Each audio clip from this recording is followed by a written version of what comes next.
February 14th, 1945, Northern Germany.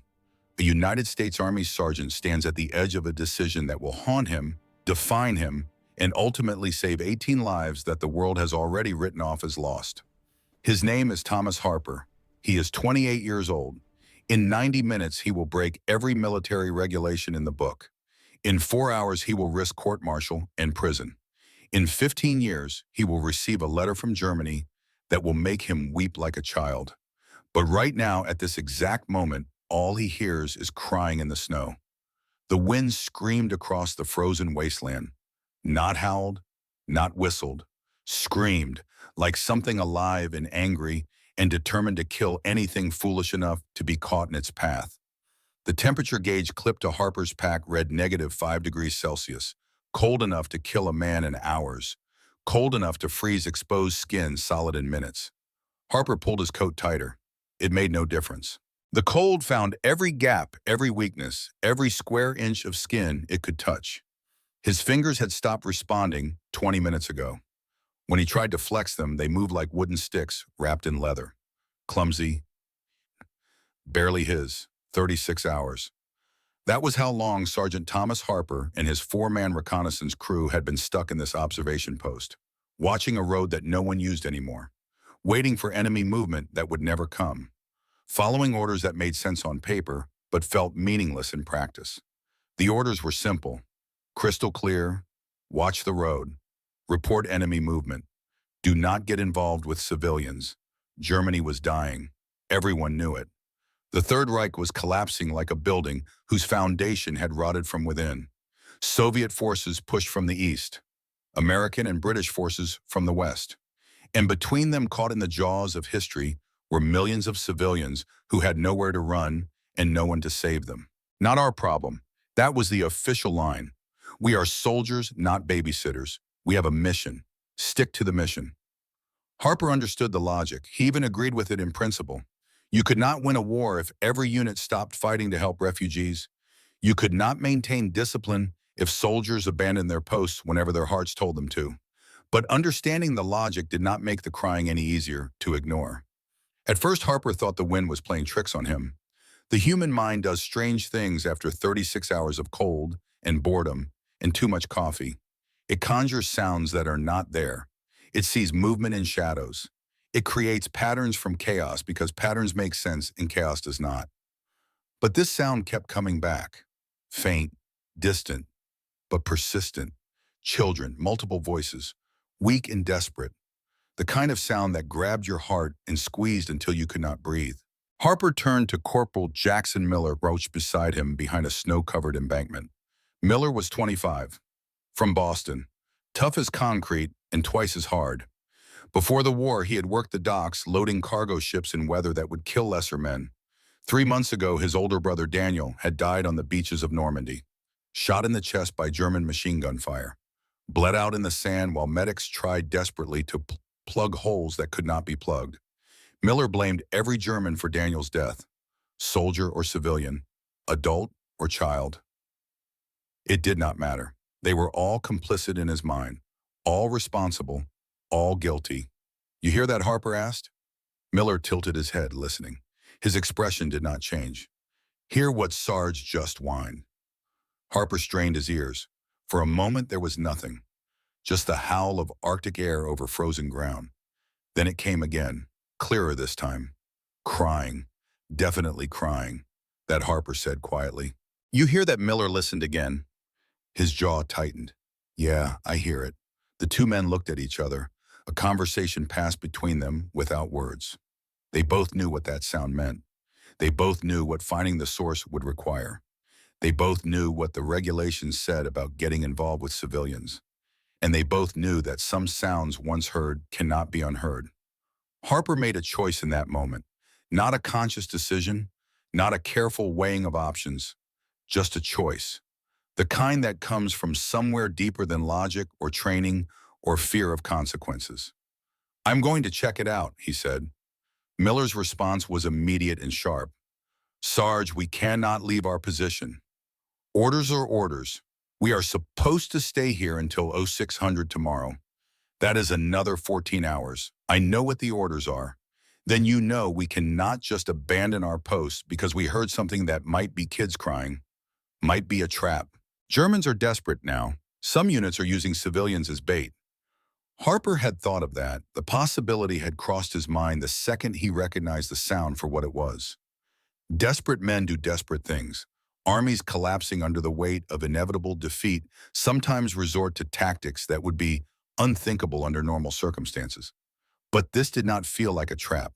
Traps do not cry like that. Traps do not sound so weak, so hopeless, so utterly devoid of strength or cunning or strategic intent. Then we will find out together, Harper said. But I am going. Anyone who wants to stay here, stay here. No judgment. The other three men in the crew had gathered around by now, drawn by the tension in Harper's voice. Private First Class Carlos Rodriguez, their radio operator. Mexican-American 23 years old son of a Baptist minister in New Mexico.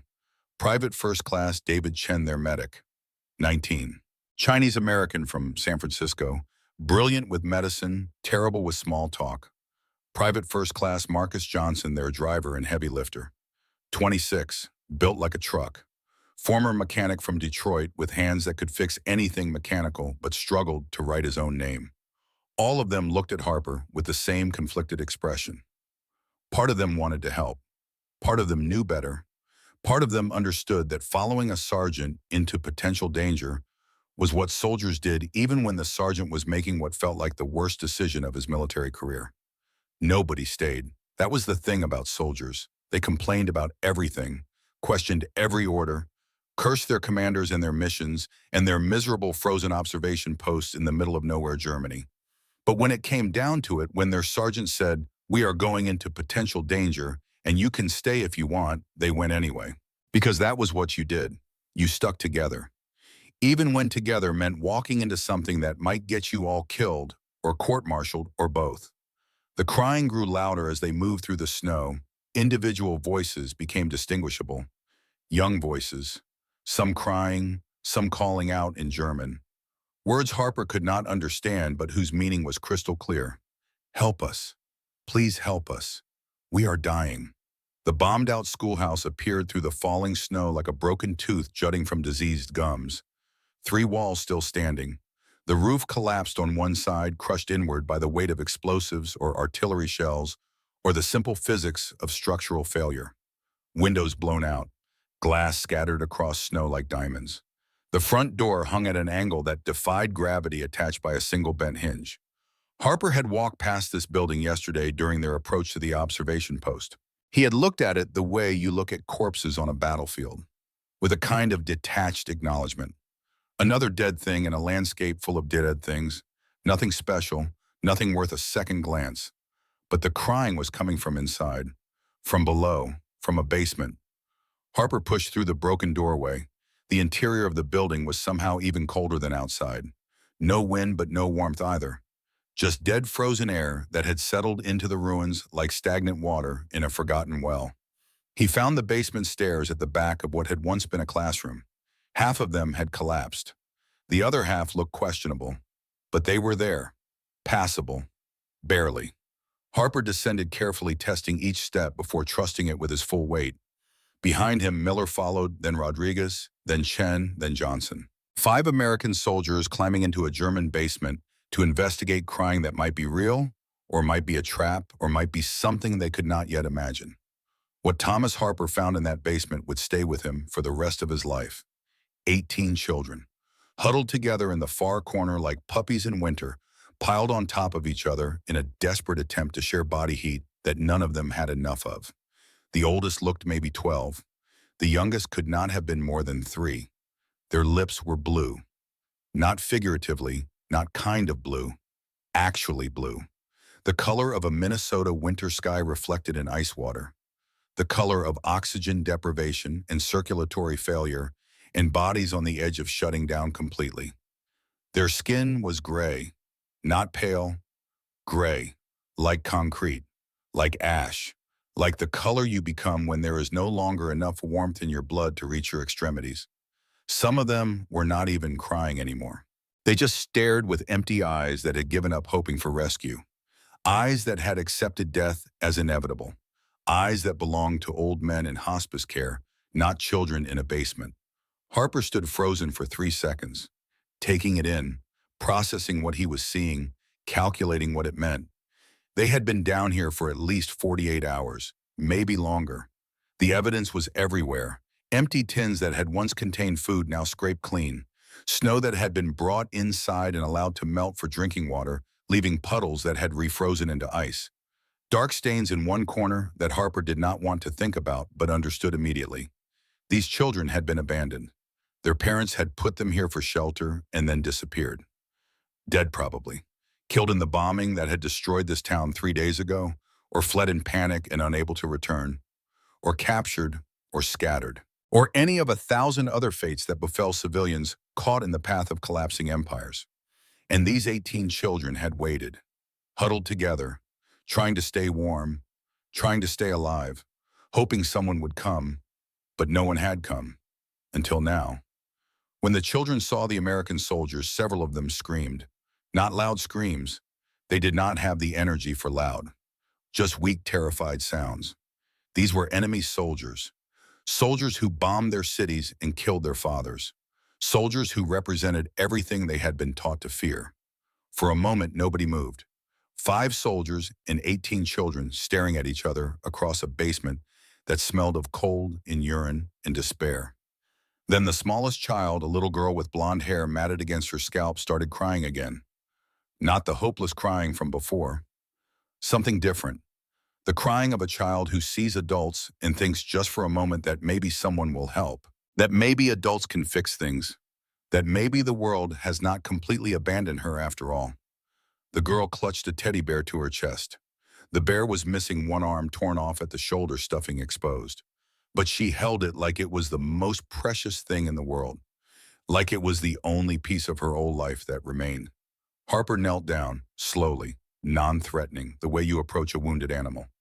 David Chen moved past him, medical training overriding everything else. He went straight to the 2 children in the corner who were not responding, not moving, not reacting to the sudden appearance of 5 foreign soldiers.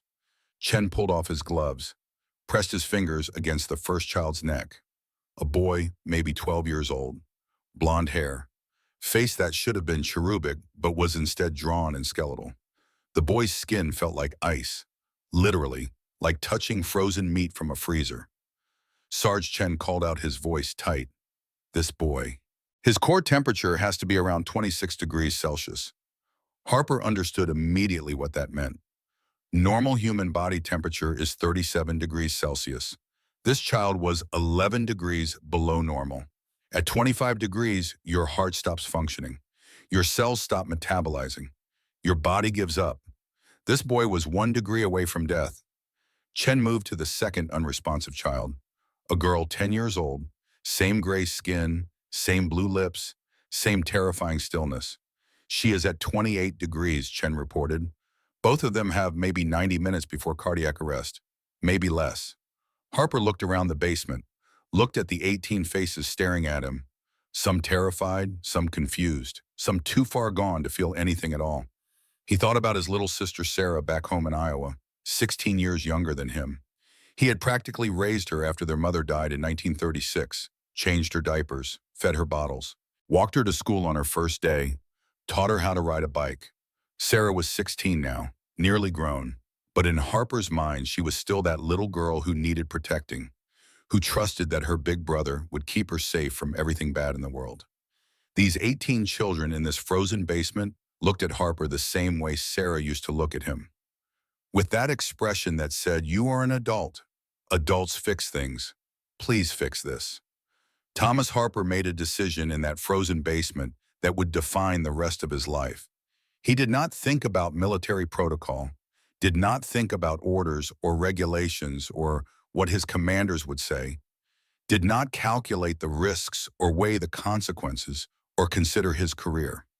He thought about Sarah. He thought about what his mother would want him to do. He thought about the kind of man he wanted to be when he looked at himself in the mirror. "We are taking them," he said quietly. "All of them." Miller stared at him like he had just suggested they fly to the moon. "Sarge, our truck fits 8 people, maybe 10 if we are packed tight as sardines. There are 18 kids here, plus the 5 of us. That is 23 people total. It is physically impossible. Harper was already moving, already checking each child, already calculating who could walk and who would need to be carried. Then we make it fit, he said. Miller's jaw worked, his fists clenched. Every muscle in his body radiated tension. These are German kids, Sarge. Enemy civilians. My brother died fighting these people. We have orders not to get involved. Your brother died fighting soldiers. Harper shot back, his voice sharp. Not children. Not kids who have been sitting in a frozen basement waiting to die because the adults in their lives failed them. The basement went silent. Even the crying stopped for a moment. Miller looked at the children, really looked at them. Saw past the uniforms his mind wanted to put on them. Saw past the enemy label his hatred wanted to apply. Saw past the nationality and the language and the side of the war they had been born into. He saw children. Just children. And in that moment, Jackson Miller's certainty cracked. The little girl with the blonde hair and the one-armed teddy bear started crawling toward him. 3 years old, moving with the slow, clumsy movements of someone whose body is no longer fully under their own control.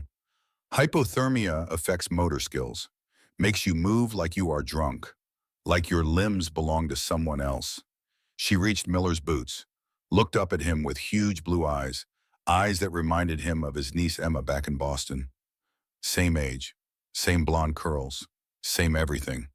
The girl reached up her arms, universal toddler language for pick me up, hold me, keep me safe. Papa, she whispered. Miller's face crumbled, his jaw unclenched, his fists opened. All the hatred and anger and grief he had been carrying since Daniel died drained out of him like water from a broken dam. He picked up the little girl, his hands shaking, his voice thick. I am not your papa, kiddo, but I am not letting you freeze to death either. Rodriguez crossed himself. Chen was already organizing the medical triage in his head. Johnson stood by the stairs, ready to carry whatever needed carrying. We need to move fast, Chen said. The 2 hypothermia cases need warming immediately. Every minute we wait drops their core temperature further. Harper nodded, started giving orders. Johnson, you take the 3 smallest. Carry them up first. Rodriguez, help the ones who can walk. Chen, you monitor the critical cases. Miller, you and I will bring up the last ones. The crew moved. Soldiers again, mission-focused. No more debate, no more philosophy, just action. They brought 18 children up from that basement. Some carried, some supported. Some walking on their own with hands on shoulders for balance. All of them emerging from darkness into the pale gray light of a February afternoon in Germany. All of them alive. Barely, but alive. Harper looked at his team, looked at the children, looked at the truck parked 200 meters away, designed to carry 8 soldiers maximum, now expected to transport 23 human beings across 42 kilometers of unsecured territory. It was impossible. By any rational calculation, it could not be done. But Harper had stopped caring about rational calculations. Sometimes the right thing to do is also the impossible thing to do. And when those 2 things align, you do not get to choose the easy path. You do not get to hide behind regulations and orders and rational calculations. You get to choose what kind of person you are. Thomas Harper had made his choice. Now came the hard part, making it work. Getting 18 children out of a basement was one thing. Getting them to safety was another problem entirely. A problem that involved physics and mathematics in desperate improvisation, in the kind of faith that soldiers rarely admit to having. The Dodge WC-63 truck sat 200 meters away, covered in snow, engine cold, looking impossibly small for the task Harper was about to ask of it. That truck was designed, engineered, and built to carry 8 soldiers maximum.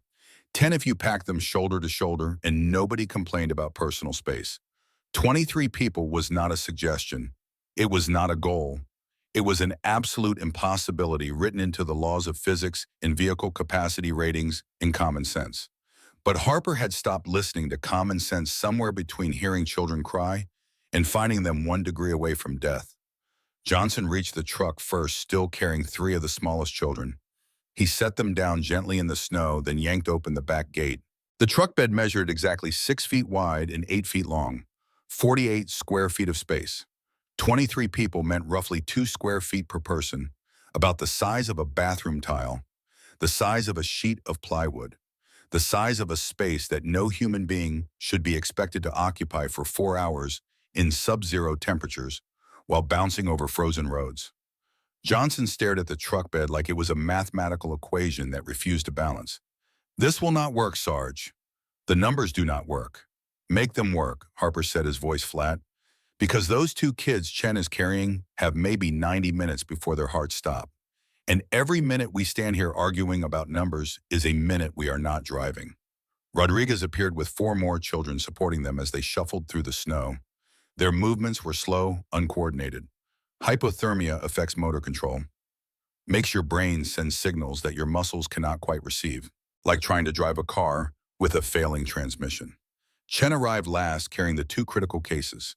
The 12-year-old boy and the 10-year-old girl, both unconscious, both so close to death that Chen could feel it in their skin temperature, their shallow breathing, their barely detectable pulses.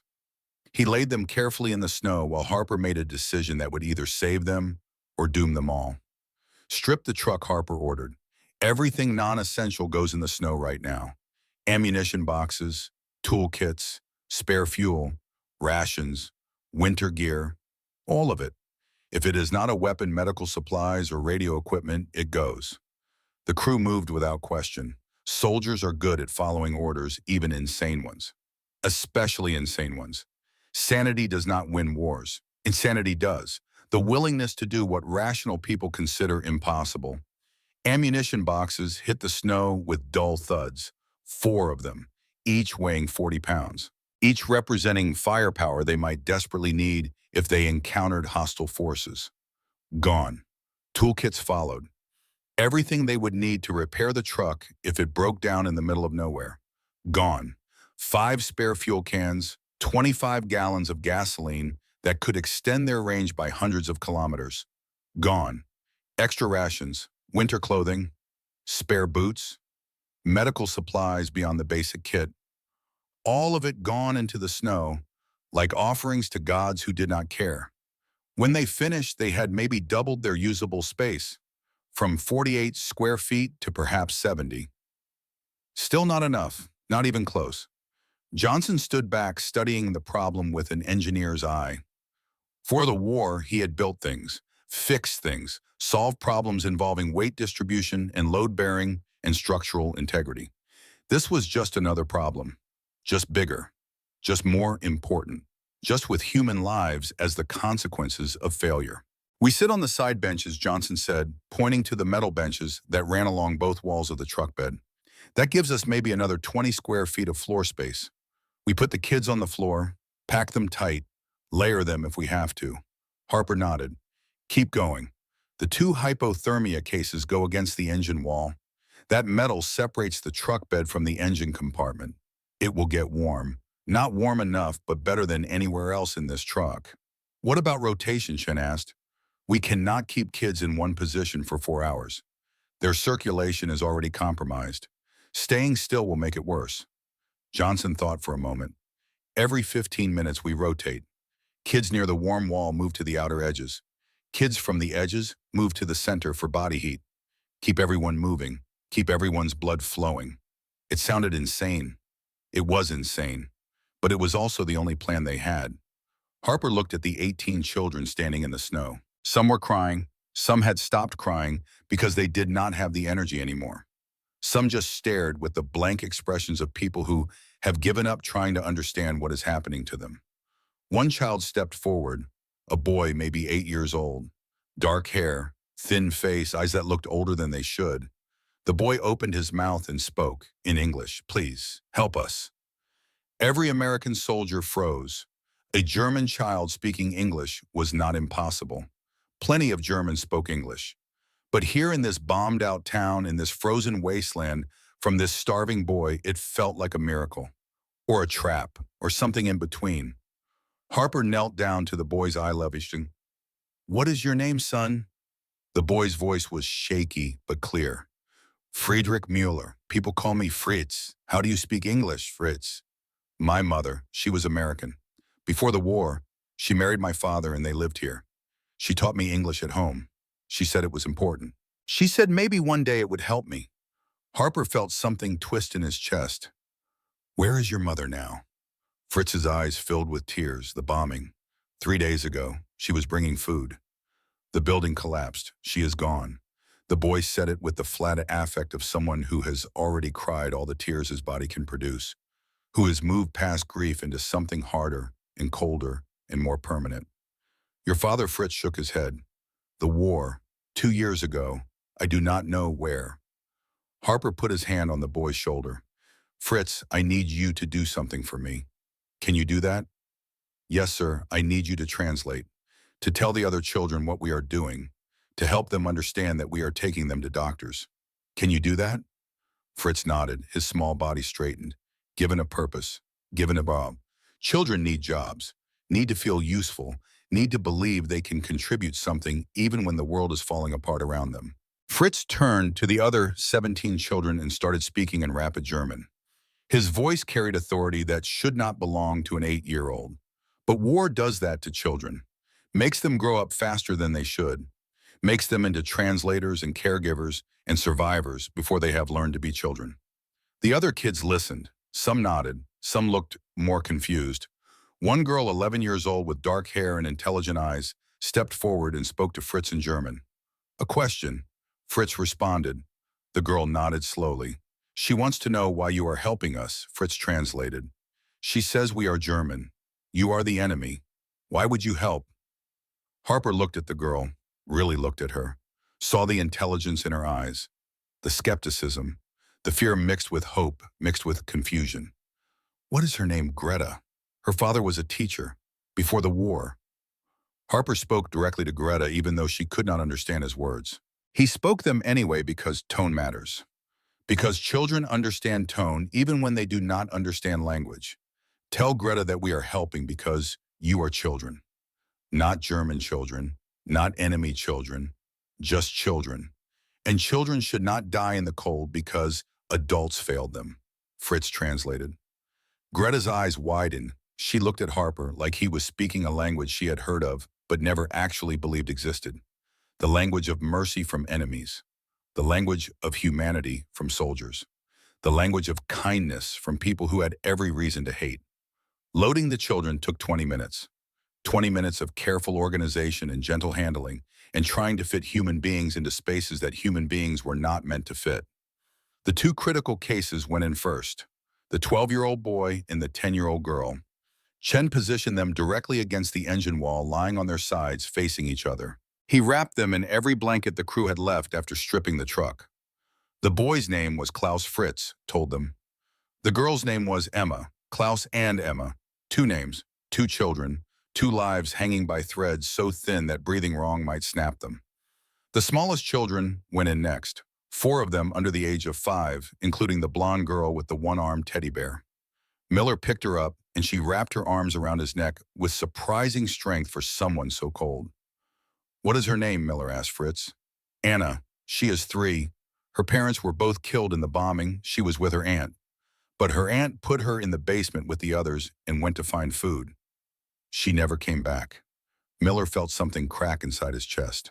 This little girl named Anna, who looked like his niece Emma, who called him Papa because she did not know what else to call a man who picked her up and held her and promised not to let her freeze, was now completely alone in the world.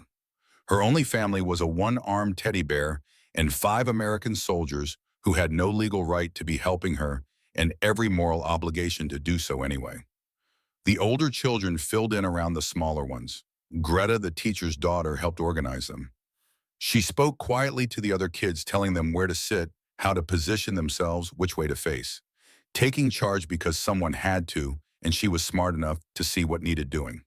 When all 18 children were loaded, the 5 American soldiers climbed in. They sat on the side benches with children pressed against their legs, wedged between their boots, leaning against their knees. There was no room to move, barely room to breathe. The truck bed had become a human puzzle where every piece touched every other piece, and shifting position meant coordinating with 5 other people. Johnson took the driver's seat. Harper sat in the passenger seat of the cab. The other 3 soldiers sat on the benches in the back, surrounded by children who smelled of urine and fear and desperation. Before starting the engine, Harper grabbed the radio handset. He had to report this. had to tell someone what they were doing. You do not transport 18 enemy civilians across 40 kilometers of unsecured territory without telling command. The radio crackled and hissed, static like distant thunder. Then a voice came through, sharp and clear. Command Post Lieutenant Davidson. Harper chose his words carefully. Every word mattered now. Every syllable could be the difference between permission and court-martial. Base, this is Recon 7. We have encountered 18 German civilian children ages 3 to 12. Critical conditions, severe hypothermia. 2 are critical. We are transporting them to nearest Allied medical station. Over. 10 seconds of silence. 10 seconds where Harper could hear his own heartbeat in his ears. Could hear children breathing in the truck bed. Could hear the wind outside trying to kill everything it touched. Then Davidson's voice came back. Different now. Harder. The voice of an officer who has just heard something that violates every protocol in the book. Recon 7, say again. Did you say 18 children? Affirmative, sir. 18 children, abandoned in a bombed schoolhouse basement for approximately 48 hours. 2 with core temperatures around 26 to 28 degrees Celsius. They will die without immediate medical intervention. Another pause, longer this time. Harper could picture Davidson at the command post, probably surrounded by other officers. All of them looking at each other. All of them thinking about regulations and proper procedure and what headquarters would say. Recon 7 negative. You are not authorized to transport enemy civilians. Contact local German authorities. Maintain your observation position. Do you copy? Harper's jaw tightened. There are no German authorities, sir. This town is destroyed. The evacuation system collapsed. These children's parents are dead. If we do not move them now, 2 of them will be dead in 90 minutes. Sergeant Harper, your orders are clear. You cannot abandon your post. You cannot take it upon yourself to decide which civilians deserve help and which do not. You cannot just load up a truck with enemy nationals and drive them across unsecured territory. Do you understand the position you are putting me in? Harper understood. He understood perfectly. Davidson was a good officer, a decent man. But decent men sometimes have to make choices between being decent and following orders. And following orders is what keeps armies functioning, what keeps soldiers alive, what keeps chaos from consuming everything.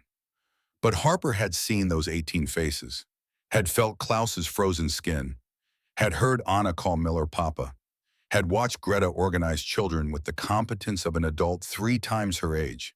He could not unsee those things, could not unhear those sounds, could not pretend that following orders mattered more than preventing 18 preventable deaths. Sir Harper said, his voice steady but firm. With respect, I am not abandoning anything. I am requesting permission to complete a humanitarian evacuation.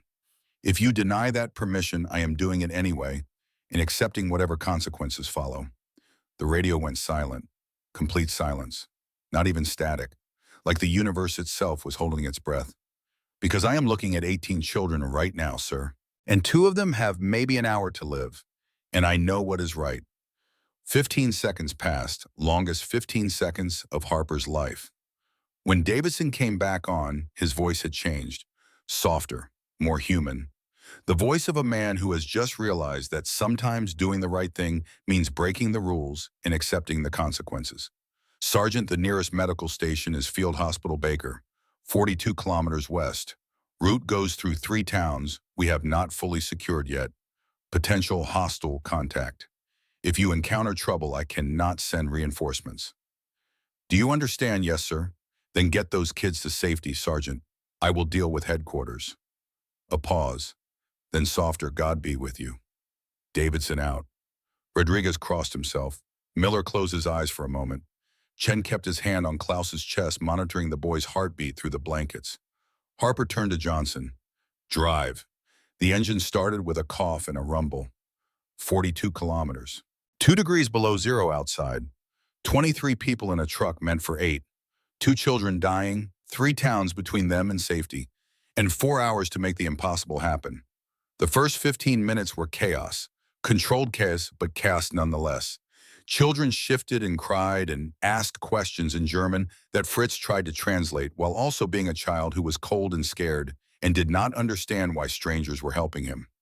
Anna vomited, a natural response to hypothermia, the body trying to preserve the core by expelling anything in the stomach. Miller held her head, wiped her mouth with his sleeve, whispered things that she could not understand, but that sounded like comfort. One of the 5-year-olds started crying loudly, panicked, claustrophobic from being pressed between so many bodies. Greta spoke to him softly in German, stroked his hair, sang something that might have been a lullaby. Chen monitored Klaus and Emma constantly, hand on chest, fingers on neck, watching for signs of cardiac arrest, watching for the moment when cold became death. At the 18-minute mark, it happened. Chen's face went white. Harper Klaus stopped breathing. Harper twisted in his seat. Chen talked to me. No pulse. He is in cardiac arrest. Johnson kept driving. Could not stop. Stopping meant wasting time they did not have. Stopping meant Klaus died for sure instead of probably. Chen started CPRM in a moving truck, on a child, surrounded by 17 other children who were now watching their friend die. 30 compressions, 2 breaths. The rhythm of life and death played out in a frozen truck bed. Fritz translated for the other children in a shaky voice. The doctor is helping Klaus. Everyone stay still. Be quiet. Let him work. 30 compressions, 2 breaths. Chen's arms burning, his mind screaming. 19 years old and trying to restart a child's heart with his bare hands while the truck bounced over frozen roads. 60 seconds passed. Klaus remained still. Gray. Dead. 90 seconds. Chen kept going. Compressions. Breaths. Compressions. Breaths. Rodriguez grabbed the radio. Base, this is Recon 7. We have a child in cardiac arrest. How far out? Davidson's voice was tight. 32 kilometers, sir. Keep going. That is his only chance. At the 2-minute mark, Klaus gasped. A sound like drowning in reverse. His chest heaved. His eyes fluttered but did not open. Chen pressed his hand against Klaus's chest, feeling for the heartbeat. Weak. Irregular. But there. Oh, thank God, Chen whispered. Oh, thank God. Klaus's eyes opened for exactly 3 seconds, looked directly at Chen, whispered something in German. Fritz translated, his voice shaking. He said, thank you. Chen's eyes filled with tears. You are welcome, buddy. Now stay with us. Please stay with us. The truck kept driving. Miller held Anna, who had fallen asleep, against his shoulder. Rodriguez coordinated the rotation system, moving children every 15 minutes. Warm spots to cold spots. Center to edges, edges to center, keeping blood flowing, keeping bodies fighting. Johnson shared water, 1 canteen for 23 people. Each child got 2 tiny sips, barely enough to wet their lips, but enough to say, we see you, we care, you matter. Chen had chocolate, 2 bars he had been saving for weeks. He broke them into tiny pieces. Let each child have 1 small bite. Some were too cold to chew. He melted the chocolate in his palm, let them lick it off his skin like puppies. Small kindnesses, meaningless in the face of physics and temperature and distance, but not meaningless to children who had been abandoned. Not meaningless to kids who had spent 48 hours thinking that no one cared if they lived or died. They passed through the first town at 5:47 p.m. Neustadt. Population sign said 3,200. Current population 0. Buildings destroyed. Streets empty. Bodies frozen in the snow that Harper made sure the children did not see. The second town appeared at 6:15, Waldheim. 500 people before the war. Maybe 50 now, all elderly, all watching from doorways as the American truck drove through with its impossible cargo. One old man saw the children in the truck bed, raised his hand, not threatening, just acknowledging, recognizing what was happening. Maybe understanding that kindness still existed somewhere in this frozen hell.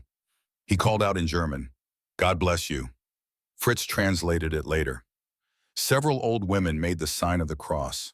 Harper watched in the rearview mirror.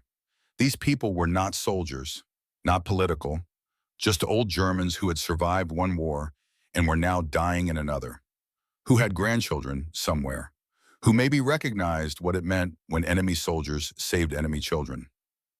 The third town was different. Steinbach. Population unknown, but definitely occupied. Fritz had warned them. Young German soldiers, 15, 16 years old. desperate, armed, the last scraps of Hitler's army. As they approached, Harper could see figures on the street.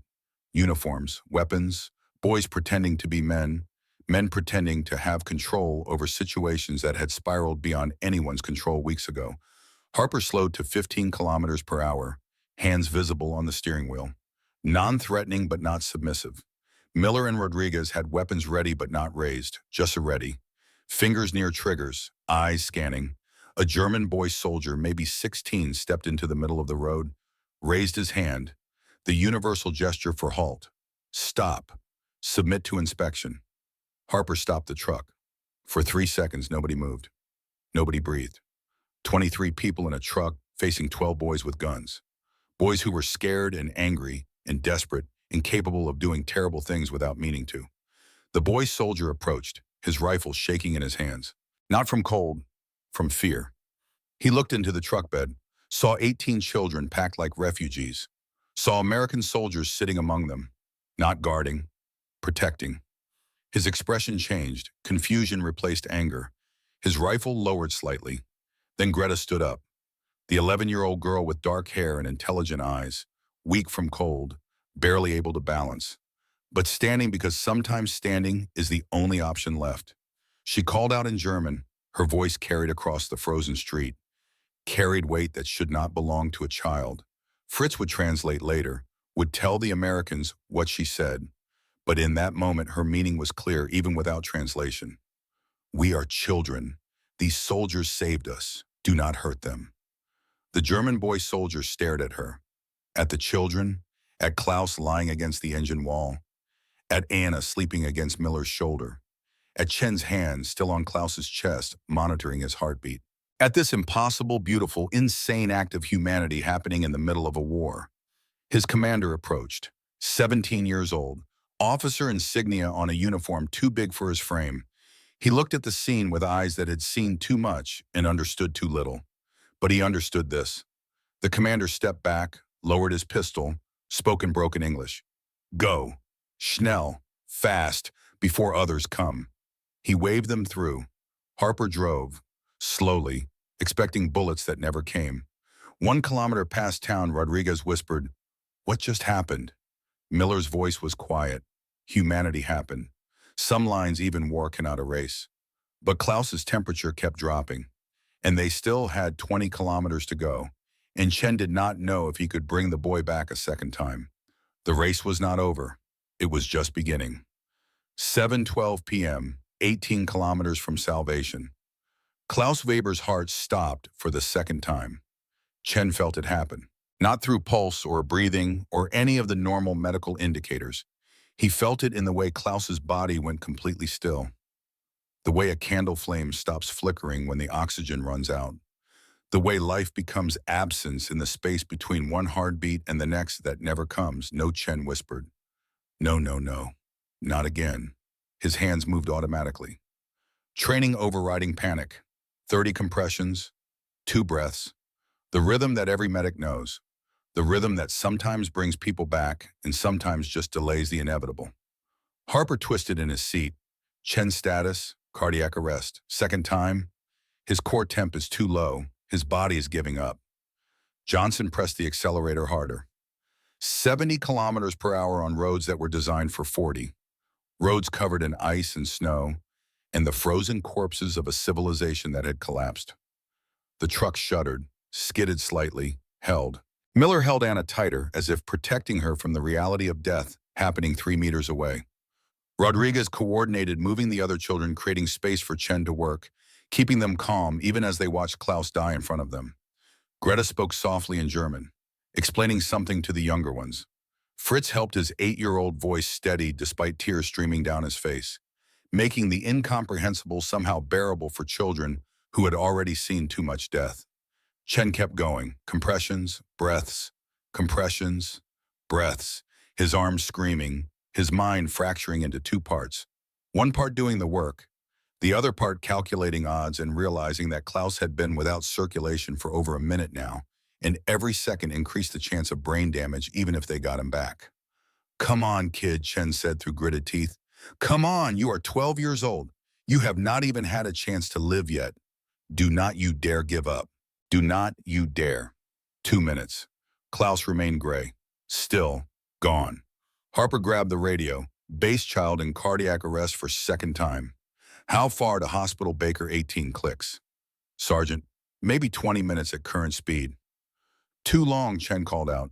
He will not last 20 minutes like this. Rodriguez leaned forward between the front seats. Drive faster. Johnson's knuckles were white on the steering wheel. Any faster and we crash. Then everyone dies. Harper made a calculation. The kind of calculation that commanders make when every option leads to death and the only question is how many. He looked at Johnson, looked at the road ahead, looked at the speedometer reading 70 kilometers per hour on ice. 80, Harper said. Get us to 80. Sarge, that is suicide speed on these roads. Then we die trying, but Klaus dies for certain if we do not try. 80. Now, Johnson pressed the accelerator. The engine roared. The speedometer climbed. 75, 78, 80. The truck bounced and shuddered like a living thing fighting to break free. Every pothole felt like a bomb. Every patch of ice felt like the moment before a crash. Children cried out. Greta spoke urgently in German, telling them to hold on to trust the Americans who were trying to save them, even if it meant risking everyone. Chen kept compressions going. 30, 2 breaths. 30 more. 2 breaths. The rhythm of desperation. The rhythm of refusing to accept that 12 years old is old enough to die.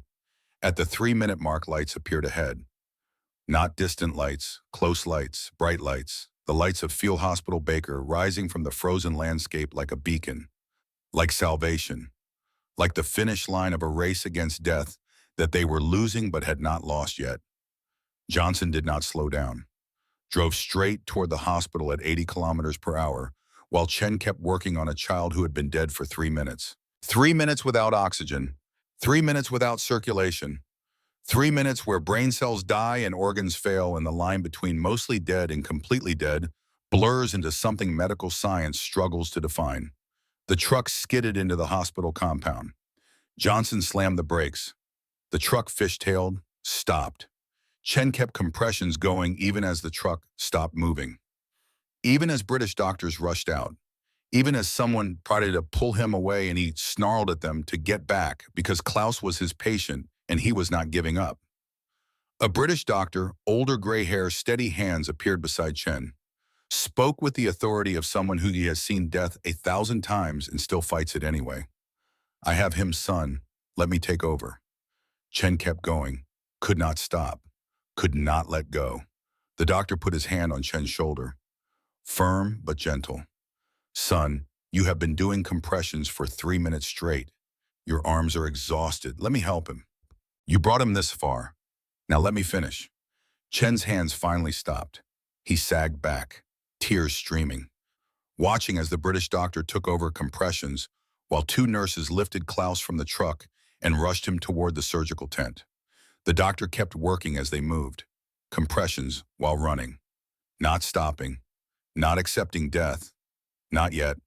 The other 17 children were unloaded in a controlled chaos of medical personnel and translators and triage systems that had been dealing with frozen refugees for months. But 18 at once. 18 children packed in a truck. 2 in critical condition. That was new. That was something that made even experienced trauma nurses stop and stare before training kicked in and they moved. Priority 1, Klaus and Emma, both hypothermic. Klaus in cardiac arrest for 3+ minutes. Emma unconscious but stable. Both to surgery immediately. Priority 2, 6 children with core temperatures between 30 and 32 degrees. Moderate hypothermia. Significant frostbite risk. 2 intensive warming stations. Priority 3, 10 children with mild hypothermia and malnutrition. To recovery tents with heated blankets and warm liquids and food that their stomachs had forgotten how to process. Anna clung to Miller, would not let go. A nurse tried to take her for examination and Anna screamed. Not words, just sound. Pure terror at being separated from the man she had decided was her protector. Miller knelt down, looked into her eyes. Anna, these people are doctors. They will help you. I will be right here. I promise I will not leave. Anna shook her head, held tighter. The nurse, young Canadian, understood without translation.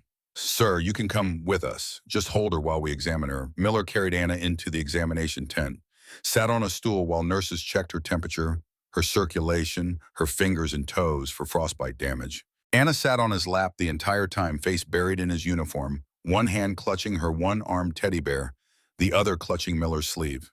In the surgical tent, the British doctor worked on Klaus with 3 nurses assisting. They had warming blankets, IV lines with heated fluids, cardiac monitors showing a flat line that needed to become a rhythm. 4 minutes without circulation. 5 minutes. The doctor kept compressions going, kept forcing oxygenated blood through vessels that had forgotten how to carry it on their own. At the 6-minute mark, Klaus gasped, the same drowning in reverse sound, the same moment when death decides to give life one more chance. The cardiac monitor beeped. Once. Twice. A rhythm emerging from chaos. Weak. Irregular. But there. The doctor checked Klaus's pupils, checked his breathing, checked every vital sign that separated alive from dead. We have him, the doctor announced. Core temperature, 25.9 degrees. He is hypothermic to a degree I have rarely seen in survivors. But he is a survivor. One nurse checked Klaus's hands, his feet, the places where cold claimed its price even when you won the larger battle. Dr. Morrison, she said quietly, his fingers, his toes. The doctor examined Klaus's extremities, saw what the nurse saw what could not be unseen or unfixed or saved. Severe frostbite, left hand digits 2 through 4, right foot digits 4 and 5. The tissue is black, necrotic. We will need to amputate. How much, another nurse asked. Partial amputation. 3 fingers on the left hand. Parts of them not complete removal. 2 toes on the right foot. Small pieces. But pieces nonetheless. The doctor looked at Klaus's face. At this 12-year-old boy who had been an hour from death and was now an hour from surgery that would take parts of his body that could not be saved. Small sacrifices, terrible prices, but prices that meant life instead of death. We warm him slowly, the doctor said. 1 degree every 10 minutes. No faster or we risk cardiac complications. Once he is stable, we operate. In another tent, Emma was being treated by a different team. Her case was better. Core temperature is 27.4, still critical, still dangerous, but not the 25.9 that Klaus had reached. Not the edge of the absolute limit where human bodies give up. She did not need supper, did not need the desperate measures. Just slow, careful warming and monitoring and time. By 8:30 p.m., all 18 children had been triaged. All 18 assessed. All 18 given beds and blankets and warmth, and the first real chance at survival they had experienced in 3 days. Harper stood outside the surgical tent, exhausted, shaking from adrenaline crash and cold, and the realization of what they had just done, what they had risked, what they had saved. Dr. Morrison emerged, found Harper standing in the snow. Sergeant Harper straightened. How are they? Morrison's expression was carefully neutral. The expression doctors wear when news is both good and terrible at the same time. All 18 are alive. Harper felt something release in his chest. All of them, all of them. The boy Klaus lost parts of 3 fingers and 2 toes. The girl Emma will lose the tip of 1 finger. Several others have minor frostbite damage, but all 18 will survive. Harper closed his eyes, felt tears freeze on his face. Thank you, doctor. Morrison studied Harper for a moment. Sergeant, there is something you should know. Harper opened his eyes. We received reports this week from other units in this region. Other Allied forces encountered German civilians in distress. Children, elderly, refugees. Harper waited, already knowing what was coming, already feeling it in his gut.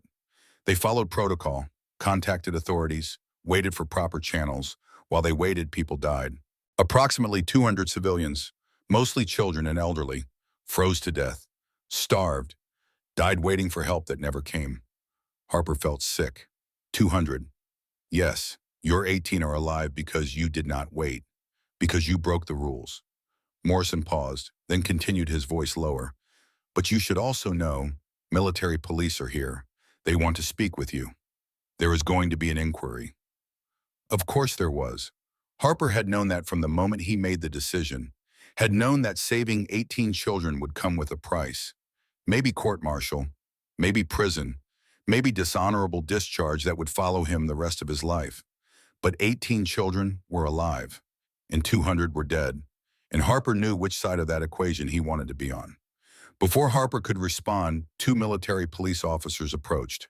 Captain William Bradford, crisp uniform, by the book expression. Sergeant Eugene Walsh, older, harder eyes that had seen too many soldiers make too many mistakes.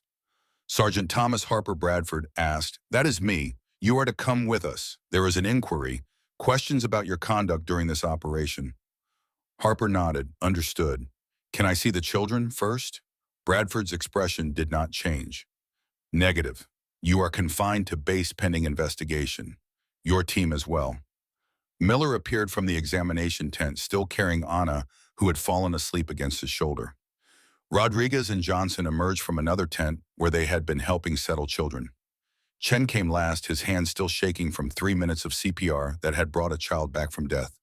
All 5 soldiers stood together, facing the MPs, facing consequences, not caring, because 18 children were alive, and that mattered more than anything else.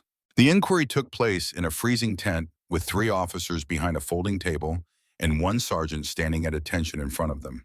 Colonel Harrison Blackwell, 55 career officer, face like granite. Major Robert Chen, 42 logistics specialist, pragmatic.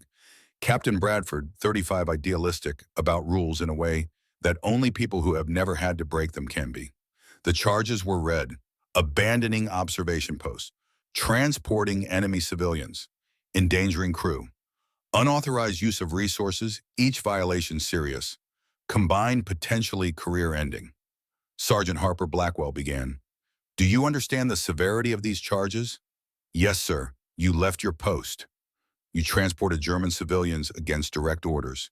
You put your crew at risk by driving through unsecured territory. Do you understand that each of these violations could result in court-martial?" "Yes, sir." "Do you have anything to say in your defense?" Harper thought about it. Thought about the regulations and the justifications and the arguments he could make. Thought about explaining the crying he heard and the children he found and the impossible choice between following orders and preventing deaths. But none of that would matter to men who cared more about discipline than humanity, who believed that rules existed for good reasons and breaking rules even for good reasons set dangerous precedents. "No, Sir," Harper said quietly. "I did what I did. I would do it again." Major Chen leaned forward. "Sergeant, why did you not contact German authorities?" "Sir, there were no German authorities. The evacuation system collapsed. I found another truck labeled children evacuation with 12 dead children inside, frozen solid. The system had failed them. If I had waited for proper channels, I would be reporting 18 more deaths tonight instead of 18 survivors." Captain Bradford spoke, his voice sharp.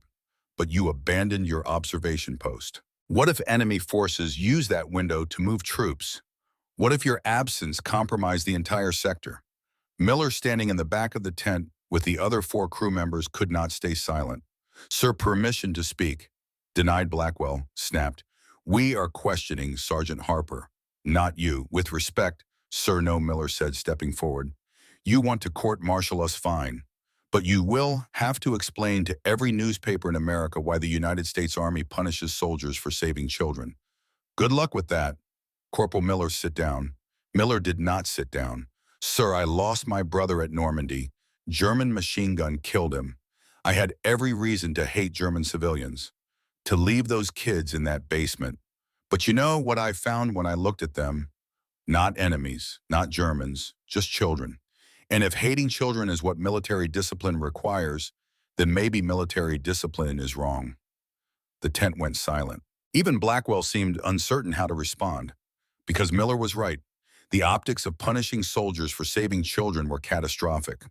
But so was the precedent of soldiers abandoning posts and ignoring orders whenever they felt morally justified. "This inquiry will remain open," Blackwell said finally. "You are all confined to base until we determine appropriate action." "Dismissed." Outside, Rodriguez crossed himself. "Thank God that is over." Chen shook his head. "It is not over. They will drag this out for weeks, maybe months." But Harper was not thinking about the inquiry, was not thinking about potential punishment or career consequences, or anything beyond the fact that 18 children were alive in a hospital 50 meters away and he was not allowed to see them. 3 days later, something happened that none of them expected. A nurse named Margaret Brennan wrote a letter home to Toronto, described the American soldiers who had saved 18 German children, described the truck packed with kids in the desperate drive, and the boy who died twice and came back. Her father was a journalist for the Toronto Star. He ran the story. Within a week, other papers picked it up. Associated Press, NBC Radio, newspapers across Canada and the United States. Headlines that read American soldiers save 18 German children. Sergeant defies orders to rescue enemy civilians. Kindness in war, the story of the frozen 18. The military brass found themselves in an impossible position. They could not publicly punish soldiers for saving children. The backlash would be devastating. But they also could not ignore that Harper had violated direct orders. So they did what bureaucracies always do when faced with impossible choices. Nothing. 3 weeks after the rescue, the inquiry quietly closed. No charges filed, no punishment assigned, but also no commendation, no recognition. Harper and his crew returned to regular duty as if nothing had happened. The war ended 3 months later. May 8, 1945. Germany surrendered. The shooting stopped. Soldiers started going home. Harper returned to Iowa in July. Back to the farm, back to quiet life. He married Ellen in 1946, had 3 children, built a good life that had nothing to do with war or Germany or frozen children in basements. He tried not to think about them, tried to move on. Late at night, sometimes he would remember their faces, wonder what happened to them, if they survived, if they found families, if they were okay. 15 years passed. Harper turned 43. His children grew. His farm prospered. The war became something he had done once a long time ago, another chapter in a life that had moved on. Then in April 1960, a letter arrived with a German postmark. Harper's hands shook as he opened it. Inside was a photograph. 5 adults, mid-20s to early 30s, standing together smiling. All healthy, all alive. Behind the photo, a letter in careful English. Dear Sergeant Harper, we do not know if you remember us. We were children you saved in February 1945. We have been searching for you for many years. We want to meet you and thank you properly. The letter was signed by 5 names: Klaus Weber, Greta Hoffmann, Anna Schmidt, Paul Schneider, Friedrich Muller, Fritz. Harper read the letter 3 times. His vision blurred. His wife Ellen found him crying at the kitchen table. Tom, what is it? His voice broke. They are alive. They are alive and they want to thank me. 6 months later, in October 1960, 5 adults stepped out of a car onto Harper's Iowa farm. Fritz, Klaus with his damaged left hand, Greta with her slight limp, Anna, now 18, studying medicine, Paul, now a carpenter. Miller drove up from Boston, Rodriguez flew in from New Mexico, Chen came from San Francisco. Johnson's widow attended with their son, Marcus Jr. Anna approached Harper first, in perfect English now. Sergeant Harper, do you remember me? Harper looked at her, tears already streaming. Anna, the little girl with the one-armed teddy bear. She rushed forward, hugged him. You saved my life. You were the papa soldier who held me when I was scared. Klaus showed Miller his hand, 3 fingers shortened, held it up with pride, not shame. Corporal Miller, you pressed your warm hands on my chest. You told me to fight. I am a teacher now. I teach children that even in war, humanity exists. I tell them about 5 American soldiers who saw children instead of enemies. Greta met Harper's eyes. I told you once I did not know enemy soldiers could be kind. You changed my understanding of the world. Paul showed Rodriguez the rosary, still wore it 15 years later. This has been with me every day. Fritz addressed all 5 soldiers. My mother died in the bombing, but she told me Americans are different. They see humanity first. You proved her right. You saved 18 lives. Many of us have children now. You did not just save us. You saved generations. Before they left, they presented Harper with a wooden plaque, hand-carved by Paul, 18 names engraved. Below the names, February 14th, 1945. You saw children, not enemies. That plaque hung in Harper's living room until his death in 1987. The story made newspapers again. Bigger this time. International coverage. Embarrassed, the military finally issued a formal commendation in 1963, 18 years late. And in 1968, representatives updating the Geneva Conventions cited Harper's case, added new language about moral obligation to protect non-combatants regardless of nationality. Harper never knew his decision had influenced international law. He died on June 3, 1987, age 70, heart attack in his sleep. 300 people attended his funeral. 8 of the original 18 children, now adults in their 40s, flew from Germany. Klaus brought 15 of his students. Greta brought her children, Thomas and Sarah, named after Harper and his sister. Anna, now Dr. Anna Schmidt, brought her family. Miller gave the eulogy. Tom Harper taught me that hate is a choice. Love is also a choice. He saved 18 lives. He also saved my soul. Klaus spoke. I have 7 whole fingers and 3 partial fingers. I have a life I should not have. Sergeant Harper gave me that gift. I became a teacher because of him. I have taught over 400 students. I tell them this story every year. Anna spoke last. When I was 3, I thought this man was my father. I was wrong. He was better. He was a stranger who chose to love me anyway. The wooden plaque with 18 names now hangs in Harper's grandson's house. His great-grandchildren ask about it, and the family tells them the story. About a cold February night, about a sergeant who heard crying in the snow, about a choice that saved 18 lives and created 257 more. Today, military academies worldwide teach Harper's story. They ask young officers, what do you do when following orders means letting children die? Thomas Harper gave his answer on February 14, 1945. He chose humanity over strategy, compassion over protocol. He chose to see children before nationality. And in doing so, he proved that even in history's darkest chapters, we still have the capacity to recognize each other's fundamental worth.